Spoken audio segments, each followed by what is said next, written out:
대전 을지대학교 병원이 2016, 2017년에 이어 세 번째 파업에 돌입했습니다. 코로나 시국의 병원 노동자들이 파업이라니 다들 그런 생각을 할 겁니다. 그 배경을 알기 전까지는요. 을지대학교 병원 노사는 지난 2020년 6월부터 장장 6개월 동안 20여 차례나 교섭을 진행한 끝에 가까스로 12월 3일 잠정합의안을 도출했습니다. 그러나 바로 다음 날인 12월 4일 잠정합의를 한 지 하루 만에 사측은 합의를 번복해버렸습니다. 을지대병원 사측은 이미 지원복지에 최선을 다했는데도 노동조합이 무리한 요구를 하고 있다고 합니다. 게다가 코로나19 국가적 재난 시기에 환자의 생명을 볼모로 파업에 돌입했다며 맹비난을 쏟았습니다. 정말 그럴까요? 노사의 핵심 쟁점은 임금체계, 비정규직 문제, 지역자본의 수도권 유출 이 세 가지입니다. 사측은 4년 연속 급여를 올렸다는데도 대전, 충남 사립대학 중 간호사 연봉 최저.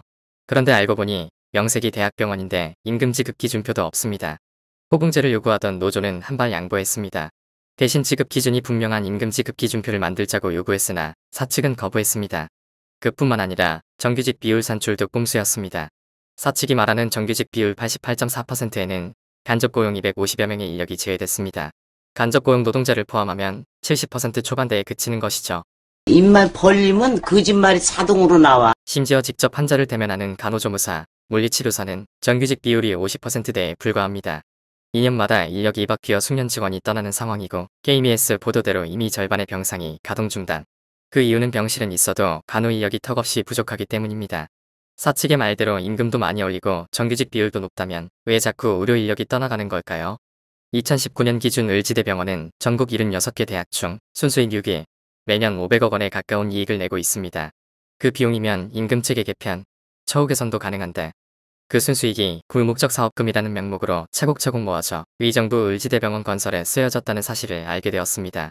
대전 을지대병원 노동자들의 피땀으로 일군 성과가 지역자본 유출로 이어지자 노동자들과 시민사회단체는 분노했습니다. 노동자들의 처우 개선이나 병상 재가동을 위한 인력 확충에 쓸 돈은 없어도 수도권 병원 확충에 쓸 돈은 있었다는 사실. 결국 피해는 대전 시민이 떠안게 됩니다. 언론도 정치인들도 이 사안을 매우 심각하게 보고 있습니다. 그런데 하필 왜 코로나 시국에 파업일까? 사실 을지대병원 노조는 이미 9월에 파업을 할 수도 있었습니다. 충남지방노동위원회의 조정 중지 결정에 따라 합법적인 쟁의권을 이미 갖게 된 것이죠. 하지만 바로 파업을 하지 않은 이유는 단 하나, 코로나19 상황과 환자들의 불편함을 고려한 것. 조금이라도 사측과 교섭을 통해 해결해보려는 노동조합의 의지였습니다. 그런데 사측은 노동조합이 파업을 할 것을 예상하면서도 합의를 번복하고 거짓 자료를 내세워 시민들을 호도하고 파업을 유도한 것이죠. 심지어 5억 원이 넘는 400여 명의 간호사 임금 체불의 민형사상 책임을 묻지 말라는 황당한 요구를 불쑥 내민 사측에 노동조합은 더 이상 참을 수 없었습니다. 이쯤에서 다시 묻습니다. 환자를 볼모로 잡고 있는 것은 누구인가요? 환자를 볼모로, 코로나19 핑계로 노동자들에게 일방적인 희생을 강요하고 합의를 파기한 것은 누구인가요? 이제 실질적인 병원의 책임자, 을지재단이 결단해야 합니다.